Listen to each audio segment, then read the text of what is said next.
You ask Tiger to solve. This deals with linear equations with one unknown. The final result is z equals 3/2. Let's solve it step by step.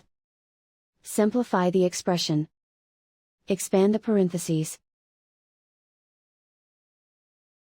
Simplify the arithmetic. Expand the parentheses. Multiply the coefficients. Simplify the arithmetic. Expand the parentheses. Group like terms. Simplify the arithmetic. Group all constants on the right side of the equation. Subtract 45 from both sides. Simplify the arithmetic.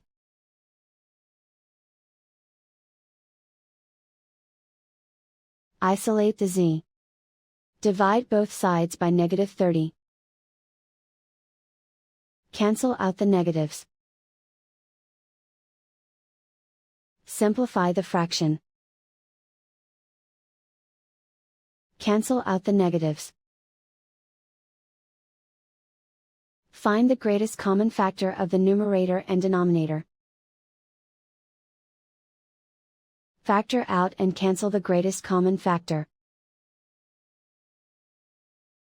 And so the final result is z equals 3/2.